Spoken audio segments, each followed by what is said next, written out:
இந்த 4 பாயிண்ட் நம்ம எப்பவும் ஞாபகத்தில் வச்சுக்கணும். ஃபர்ஸ்ட் பாயிண்ட், பகவான் சொல்றார் எல்லாரும் துக்கம் இல்லாம சந்தோஷமா இருக்கணும்னு ஆசைப்படுறாங்க.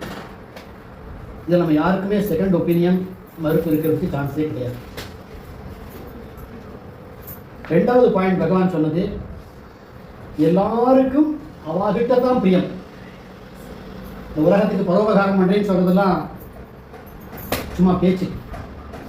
அதாவது பரோபகாரம் பண்றதுனால அவருக்கு ஒரு நிம்மதி கிடைக்கிறது, அவருக்கு ஒரு சந்தோஷம் கிடைக்கிறது. அதாங்க பாயிண்ட்.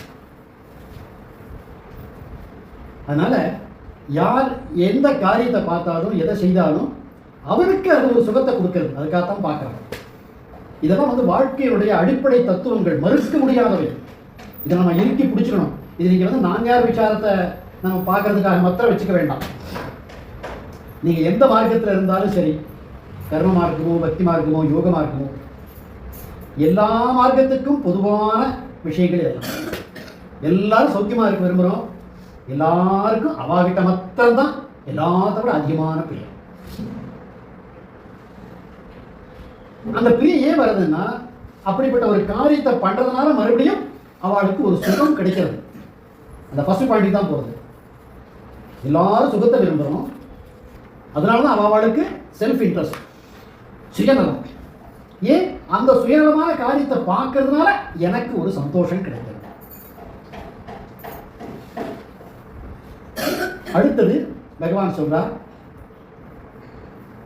எந்த விதமான எண்ணங்களும் இல்லாம இருக்கக்கூடிய அந்த ஆழ்ந்த நித்திரையில சுழுத்தீக்கக்கூடியதுல நம்ம எல்லாருக்கும் கிடைக்கிற நித்திய அனுபவமான அந்த ஆனந்தம், அந்த சுகத்தை தான் அடைய விரும்புகிறோம். ஏன்னா அது கொஞ்சம் கூட துக்க கலப்பு இல்லாதது, அங்க எதுவுமே இல்லை. அந்த சுகத்தை அடைய விரும்புகிறோம். இதை ஒவ்வொரு நாளும் நம்ம அனுபவிக்கிறோம். ஆனா நமக்கு அது பத்தல, புரியல, திருப்தியா இல்லை. ஏன்னா நமக்கு தெரியாத ஒரு உணர்ச்சியற்ற நிலையில் நம்ம இருக்கிறப்ப அந்த சுகத்தை அனுபவிக்கிறோம். அங்க எண்ணங்களுக்கு இடம் இல்லை, மனசுக்கு இடம் இல்லை. அந்த சுகத்தை கொஞ்சம் போக போக போக நம்ம வாழ்க்கையில ஒவ்வொரு நாளும் இப்ப இந்த கணத்துல அந்த சுகத்தை அனுபவிக்க விரும்புகிறோம்.